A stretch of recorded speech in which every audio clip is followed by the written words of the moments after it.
Good morning 11th class. बेटा आज जो है आपकी थर्ड यूनिट को कंटिन्यू कर रहे हैं। तो आयनिक रेडियाई, एटॉमिक रेडियाई जो है आपको करवा दी थी मैंने। इसके बाद बेटा इसी को 1-2 दिन में कंप्लीट करेंगे। तो इसके बाद जो है आपका नेक्स्ट टॉपिक आता है, वो आता है आइसो इलेक्ट्रॉनिक स्पीसीज। देखो बेटा आइसोटॉप, आइसोटोन, ये आइसोटॉप्स, आइसोबार्स, ये आपने जो है फर्स्ट यूनिट या सेकंड यूनिट के अंदर आपने स्टडी किया था। तो बेटा आज के जो टॉपिक है वो आता है आपका आइसो इलेक्ट्रॉनिक स्पीसीज। आइसो का मतलब यहाँ पे आपके पास क्या है, सेम। आइसो मीन्स सेम, और इलेक्ट्रॉनिक का मतलब क्या है, नंबर ऑफ इलेक्ट्रॉन्स। तो स्पीसीज, आइसो इलेक्ट्रॉनिक स्पीसीज का मतलब क्या हुआ कि दो species which have same number of electrons, these are called iso electronic species. जैसे बेटा हम एग्जाम्पल लेते हैं। एग्जाम्पल देखो, मैं यहाँ से आपको बता रही हूँ।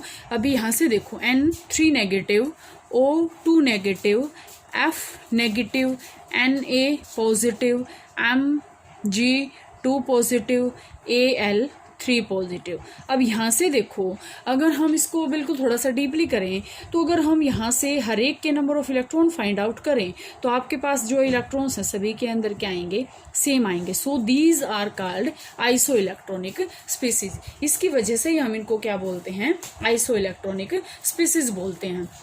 देखो मैं एग्जांपल लेती हूँ। जैसे यहाँ पे नाइट्रोजन लिया हमने, नंबर ऑफ इलेक्ट्रॉन कितने हैं, 7। ऑक्सीजन का लिया कितने हैं, 8। ठीक है। अब नाइट्रोजन को अगर हम देखें तो 3 नेगेटिव है। 3 नेगेटिव का मतलब क्या, इसने 3 इलेक्ट्रॉन का क्या कर लिया, गेन कर लिया। Total number of electron 10। Oxygen 2 negative मतलब क्या कर लिया, 2 इलेक्ट्रॉन का गेन, 10 हो गए। अब यहाँ से देखो F नेगेटिव, F का कितना होता है, 9 होता है। 9 में 1 ऐड करेंगे तो आपके पास कितना आ गया, 10 आ गया। इसके बाद आपके पास जैसे सोडियम Na पॉजिटिव। अब आपको ये भी पता है कि हम क्या करते हैं, Na पॉजिटिव का मतलब क्या है, सोडियम का एटॉमिक नंबर कितना होता है, 11। Na पॉजिटिव मतलब एक इलेक्ट्रॉन इसने क्या कर दिया, लॉस कर दिया। तो 11 - 1 कितना आ गया, 10 आ गया। अब और आपके पास क्या है, Mg2 पॉजिटिव मतलब 12 में से इसने क्या कर दिया, 2 माइनस कर दिया। तो यहाँ पे आपके पास 10 आ गया। अब एल्यूमिनियम 3 पॉजिटिव, यहाँ पे 13 - 3 तो यहाँ पे 10। तो अगर हम यहाँ से ये ट्रेंड देखते हैं तो टोटल नंबर ऑफ इलेक्ट्रॉन कितने हैं, सभी में 10 है, 10 इलेक्ट्रॉन है। तो इनको हम क्या बोलेंगे, आइसो इलेक्ट्रॉनिक स्पीसीज। क्या बोलेंगे हम, आइसो इलेक्ट्रॉनिक स्पीसीज। क्योंकि आपके पास यहाँ से क्लियर है बेटा कि यहाँ से आपके पास क्या है, आइसो इलेक्ट्रॉनिक स्पीसीज है। इसके बाद आपके पास क्या आएगा बेटा, इनकी एक आपके पास यहाँ से आएगी आयनिक रेडियस। आयनिक रेडियस आपके पास ये कई बार आपसे पूछ लिया जाता है कि इनको जो है आप आयनिक साइज के ट्रेंड में आप इनको अरेंज करें। आयनिक साइज की ट्रेंड में आप इनको अरेंज करें। तो हम इनको अरेंज कैसे करेंगे, देखो ये तो आपको क्लियर है कि सभी के अंदर कितने इलेक्ट्रॉन्स आए, यहाँ पे 10 आए। तो यहाँ से अगर हम देखते हैं नाइट्रोजन की जो आयनिक रेडियस है 171 है। ये बेटा गिवन वैल्यू है, ये कोई आपको क्रैम नहीं करनी। इसके बाद ऑक्सीजन की जो है 142 है, और इसके बाद फ्लोरीन की 136 है, और सोडियम की आपके पास 95 है, 65 है, और आपके पास क्या है, 50 है। तो आपके पास यहाँ से अगर हम देखते हैं कि जितने यहाँ पे जितने इलेक्ट्रॉन ज़्यादा गेन कर रहा है तो उसकी आयनिक रेडियाई इंक्रीज हो रही है। क्यों हो रही है बेटा, क्योंकि अगर इलेक्ट्रॉन को गेन कर रहा है तो वो अपने शेल क्या होंगे, जो उसके सब शेल हैं, जो उसके जैसे अब आपको भी पता है, अब नाइट्रोजन ने 3 इलेक्ट्रॉन का गेन कर लिया तो गेन करके वो कहाँ उसको ऑक्यूपाई करवाएगा, सब शेल के अंदर। अब जैसे यहाँ से मान के चलो ये न्यूक्लियस है, इसके अंदर तो एक ही शेल थे, 3 इलेक्ट्रॉन और ऐड हो गए तो इसके अंदर क्या हो गया, इसकी साइज क्या हो गया, इसका आयनिक साइज बढ़ गया। क्यों बढ़ गया, क्योंकि इसके अंदर नंबर ऑफ इलेक्ट्रॉन क्या हो गए, इसने गेन कर लिए। लेकिन अगर हम इसके अपोजिट एल्यूमिनियम को देखते हैं, Al3 पॉजिटिव, Al3 पॉजिटिव के अकॉर्डिंग इसका 13 - 3 कितना आ गया, 10 आ गया। तो यहाँ से इसने क्या किया, 3 इलेक्ट्रॉन का लॉस कर दिया। तो अगर हम ये मान के चले कि इसकी शेल में से इसने 3 इलेक्ट्रॉन का लॉस कर दिया, तो 3 इलेक्ट्रॉन लॉस कर दिए तो इसका मतलब ये टोटली क्या होगी, यहाँ से फिनिश होगी। तो ये भी आपके पास कई बार पूछ लिया जाता है कि तो हम यहाँ से आपके पास यहाँ से क्या करेंगे, एल्यूमिनियम का सबसे छोटा होएगा। इसके बाद आपके पास क्या होएगा, Mg2 पॉजिटिव आएगा। उसके बाद आपके पास क्या आएगा, Na पॉजिटिव आएगा। उसके बाद आपके पास क्या आएगा, फ्लोरीन आएगा।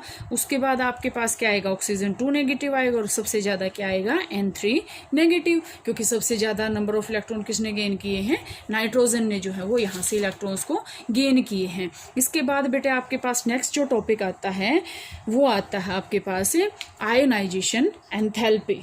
क्या आता है, आयोनाइजेशन एंथैल्पी। अब इसको समझें कि आयोनाइजेशन एंथैल्पी आपके पास होती क्या है। Ionisation enthalpy is the amount of energy required to remove most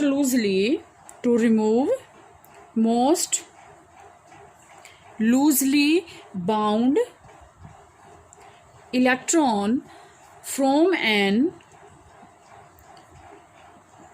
isolated gaseous neutral atom। अब इसको थोड़ा सा ध्यान से समझे बेटे। आयोनाइजेशन क्या होता है, ये आपको मैंने स्ट्रॉन्ग एसिड स्ट्रॉन्ग बेस जब 10th में करवाया था तो उस टाइम पे भी बताया था कि आपके पास आयोनाइजेशन का मतलब क्या होता है कि आयंस के अंदर ब्रेक होना, आयंस के अंदर कोई भी ब्रेक होना। अब आयंस बताओ, जैसे हमने ये ले लिया, ये सोडियम है, सोडियम का एटॉमिक नंबर होता है 11। अब इसका अगर हम देखें इलेक्ट्रॉनिक कॉन्फ़िगरेशन 281, यही है। अब इसका मतलब क्या है कि आयोनाइजेशन एंथैल्पी, एंथैल्पी का मतलब बेटे कहीं भी आ जाए, इसका मतलब क्या होता है, एनर्जी। ठीक है, ये क्या होती है, एनर्जी। तो यहाँ से अगर हम देखते हैं तो 281 है इसका इलेक्ट्रॉनिक कॉन्फ़िगरेशन, तो 281 यहाँ से इसका इलेक्ट्रॉनिक कॉन्फ़िगरेशन आ रहा है। तो यहाँ तो ऑक्टेट कंप्लीट है, यहाँ डबलेट कंप्लीट है। मोस्ट लूजली बाउंड इलेक्ट्रॉन कौन सा है, 1 है। तो इस इलेक्ट्रॉन को हटाने के लिए, रिमूव करने के लिए जो सोडियम को एनर्जी चाहिए उसको बोलते हैं आयोनाइजेशन एंथैल्पी। क्या बोलते हैं, आयोनाइजेशन एंथैल्पी। तो इसको रिमूव करने के लिए हम इसमें क्या करेंगे, आयोनाइजेशन एंथैल्पी इसको हम बोलते हैं।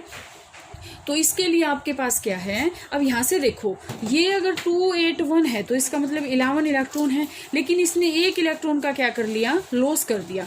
मीन्स अब ये किस फॉर्म में आ जाएगा, Na पॉजिटिव और नेगेटिव जो होते हैं वो क्या होते हैं, आयंस होते हैं। पॉजिटिव और नेगेटिव आपके पास क्या होते हैं बेटे, आयंस ही तो होते हैं। तो आयंस में आने के लिए या तो वो क्या करे, मोस्टली तो लॉस ही करेंगे। आयनाइजेशन एंथैल्पी में हम क्या करेंगे कि ये क्या करेंगे, आयंस को मोस्टली जो है लूजली जो बाउंड इलेक्ट्रॉन है उसको क्या करेगा, रिमूव करेगा। उसको हम बोलते हैं आयोनाइजेशन एंथैल्पी। इसके बाद बेटा आपके पास आते हैं फैक्टर्स, कि फैक्टर्स कौन कौन से हैं, कि जो आपके पास फैक्टर्स हैं इसके वो कौन कौन से हैं जो आयोनाइजेशन एंथैल्पी को क्या करेंगे, अफेक्ट करेंगे। तो सबसे पहले आपके पास बेटा, आपके पास इसमें आता है एटॉमिक साइज। क्या आता है, एटॉमिक साइज। अब इसमें क्या है, जितने एटॉमिक साइज जो है ज़्यादा होएगा उतना ही जो इसका इलेक्ट्रॉन है वो हम आसानी से रिमूव कर सकते हैं। क्योंकि आपको भी पता है बेटा, कोई भी चीज़ है, जैसे ये मान के चलो ये मार्कर है, अगर मैं इसको यहाँ से तोड़ूंगी इजीली टूट जाएगा, फिर मैं इस यहाँ से तोड़ूंगी नहीं टूटेगा, मतलब टूट तो जाएगा लेकिन थोड़ा सा हमें ज़्यादा फोर्स लगाना पड़ेगा। तो यहाँ से आपके पास वही है, greater the atomic size and easier to loss the electron, या फिर रिमूव करने में आसानी होएगी हमें।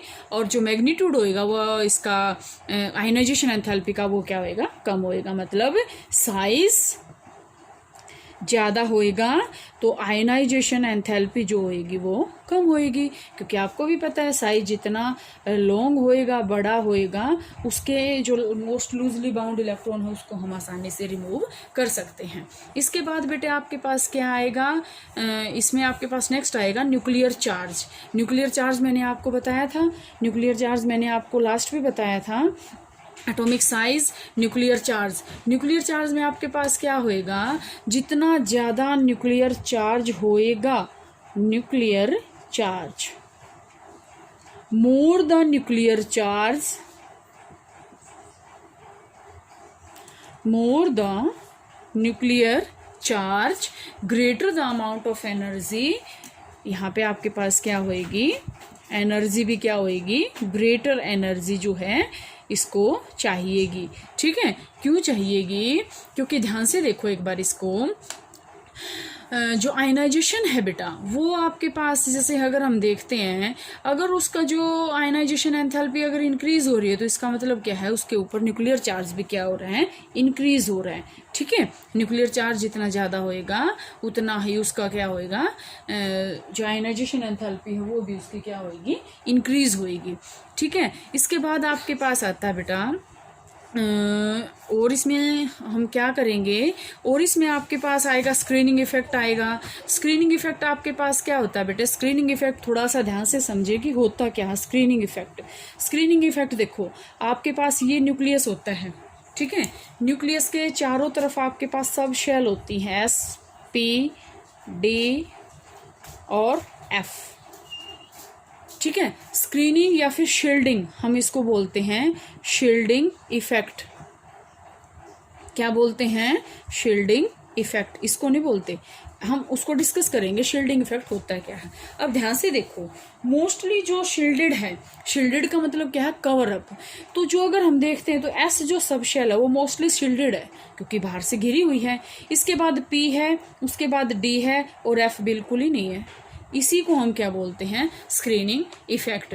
तो अगर हम करेंगे कि शील्डिंग इफेक्ट जितना ज़्यादा होएगा तो जो एक्चुअल चार्ज होएगा वैलेंस सेल पर उसको हम क्या बोलते हैं, इफेक्टिव न्यूक्लियर चार्ज बोलते हैं। इसकी डेफिनेशन है बेटा ये कि effective nuclear charge, effective nuclear charge. तो यहाँ से आपके पास क्या होएगा, स्क्रीनिंग जितनी ज़्यादा होएगी उतना ही हमें कम फोर्स लगाना पड़ेगा उनको इलेक्ट्रॉन्स को हटाने के लिए। ठीक है, ionisation enthalpy decrease with increase in electrons in the inner shell. Means क्या है, जितना शील्डिंग इफेक्ट यहाँ से बढ़ रहा है उतनी हमें जो एनर्जी है वो क्या करनी पड़ रही है, डिक्रीज होएगी। ठीक है, इसके बाद आपके पास और इसमें कौन कौन से फैक्टर्स हैं जो अफेक्ट करेंगे। ठीक है, यही है बेटा मेन, तो इसमें आपके पास यही मेन है। आयोनाइजेशन एंथैल्पी आपके पास आएगा। इसमें आपके पास देखो ध्यान से, इसमें आपके पास दो टाइप्स के आएंगे ionisation enthalpy, first ionization enthalpy and second ionisation enthalpy. एक बार इन टर्म्स को और समझ लो कि ये होती क्या है, first ionization enthalpy and second ionisation enthalpy.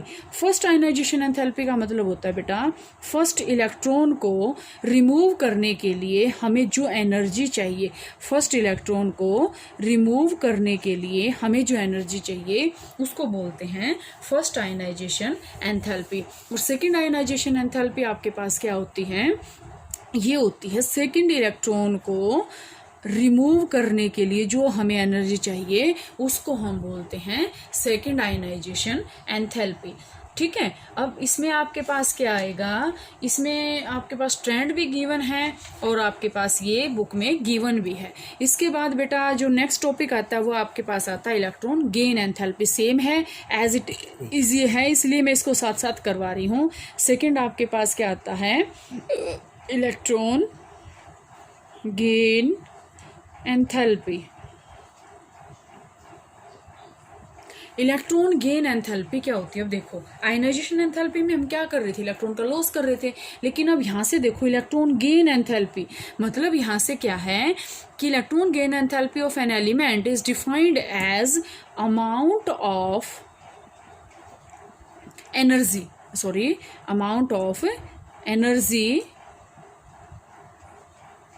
ये तो क्लियर है, अमाउंट ऑफ एनर्जी है, रिलीज्ड है या फिर एब्जॉर्ब है, रिलीज है या फिर एब्जॉर्ब है। When a neutral isolated gaseous atom in the ground state accept an electron, means या तो वो रिलीज करेगा या फिर वो एब्जॉर्ब करेगा। 10th क्लास में आपने पढ़ा था एक्सोथर्मिक एंड एंडोथर्मिक। तो उस टाइम पे एक न्यूट्रल एटम है और वो एक एक्स्ट्रा इलेक्ट्रॉन को अपने अंदर ऐड कर रहा है, तो उस टाइम पे जो एनर्जी है तो वो लेगा या फिर वो देगा, तो उसको हम क्या बोलते हैं, इलेक्ट्रॉन गेन एंथैल्पी। ठीक है, इलेक्ट्रॉन गेन एंथैल्पी। अब ध्यान से देखो बेटा, जैसे मैं आपके पास एग्जांपल बताती हूँ। अब यहाँ से आपके पास क्या आएगा, जैसे हमने एग्जांपल ले लिया, हम एग्जांपल लेते हैं, हमने एग्जांपल ले लिया ऑक्सीजन का, और ऑक्सीजन ने एक इलेक्ट्रॉन को गेन करके, यहाँ ये किस फॉर्म में, ये न्यूट्रल है, इसके ऊपर कोई चार्ज नहीं है, लेकिन जैसे ही इसने एक इलेक्ट्रॉन को गेन किया, इसके ऊपर क्या आ गया, चार्ज आ गया, ओ नेगेटिव। तो यहाँ से जो इसने एनर्जी हुई, ये इसने एनर्जी कितनी छोड़ी, -141 किलो जूल पर मोल, और ये क्या इसने रिलीज की है, तो हम इसको क्या बोलेंगे, एक्सोथर्मिक। ठीक है, तो ये जो अमाउंट है इसको हम क्या बोलते हैं, इलेक्ट्रॉन गेन एंथैल्पी, मतलब इसने इलेक्ट्रॉन का गेन भी किया और इलेक्ट्रॉन्स को छोड़ा भी। इसके बाद आपके पास क्या आता है, वही फैक्टर्स आएंगे कि कौन कौन से फैक्टर्स होते हैं जो इन चीज़ों को अफेक्ट करते हैं। तो सबसे पहले बेटा आपके पास क्या है, साइज सेम आएगा, वही इलेक्ट्रॉन आयनाइजेशन एंथैल्पी का सबसे पहले आपके पास क्या आएगा, साइज। तो साइज के अकॉर्डिंग हम इसमें क्या करेंगे, size smaller the size of the atom greater is the tendency to add an electron. अब ध्यान से देखो, स्मॉलर साइज छोटा, और इलेक्ट्रॉन जो इसकी गेन एंथैल्पी है और जो इसकी वैल्यू है वो क्या होगी, ज़्यादा होएगी, इलेक्ट्रॉन गेन एंथैल्पी की क्यों होएगी। ध्यान से देखो, अब ये एटम है, इसके पास एक ही सब शेल है, इसको जो है 5 इलेक्ट्रॉन लेने हैं, 4 लेने हैं या 3 लेने हैं। ठीक है, यहाँ से अगर हम देखते हैं 3 इलेक्ट्रॉन इसलिए लेने हैं, तो एक तो ये इसकी टेंडेंसी है कि अपने शेल को एक्सपेंड कर सकता है। लेकिन अगर हम कोई ऐसा एग्जांपल ले लें कि जिसके पास, जैसे ये है, हमने ये चारों सेल इसके कंप्लीट हैं, या फिर एक शेल ऐसी है कि जिसके अंदर सिर्फ एक इलेक्ट्रॉन को हम ऐड कर सकते हैं, तो अब साइज तो इसका और इसका क्या है, बड़ा है, लेकिन इसमें हम इलेक्ट्रॉन को ऐड नहीं कर पाएंगे, लेकिन इसमें हम क्या कर देंगे, इलेक्ट्रॉन का एडिशन आराम से कर देंगे। इसके बाद वही इफेक्टिव न्यूक्लियर चार्ज, जितना ज़्यादा इफेक्टिव न्यूक्लियर चार्ज होएगा और उतना ही आपके पास क्या होएगा, नेगेटिव इलेक्ट्रॉन गेन एंथैल्पी वो भी क्या होगी, नेगेटिव में आएगी। ठीक है, इसके बाद इलेक्ट्रॉनिक कॉन्फ़िगरेशन है कि इसमें आपके पास क्या है, the electron gain enthalpy of all the noble gases are positive. ये आपके पास बुक में पॉइंट दे रखा बेटा ये, तो इसमें आपके पास क्या गिवन है कि जितनी भी आपके पास नोबल गैसेज हैं, सभी की जो इलेक्ट्रॉन गेन एंथैल्पी है वो क्या होती है, पॉजिटिव होती है। ठीक है, मीन्स उनके पास टेंडेंसी नहीं होती। अब नेगेटिव कब आएगी, जब वो क्या करेंगे, गेन करेंगे, और पॉजिटिव कब आएगी, जब वो लॉस करेंगे। तो हमें पता है नोबल गैसेस की जो इलेक्ट्रॉनिक कॉन्फ़िगरेशन होती है, लास्ट शेल में इलेक्ट्रॉन कंप्लीट होते हैं, तो अगर वो गेन करेगा तो वो उसको रखेगा कहाँ, नहीं ना। तो इसका मतलब क्या है, ये इसकी ऐसे नहीं होती, हमेशा क्या आती है, पॉजिटिव ही आती है, नेगेटिव कभी भी ये नहीं आती। ठीक है, तो बेटा एक लास्ट टॉपिक है वो जो है कल करेंगे और आपकी ये यूनिट कंप्लीट हो जाएगी।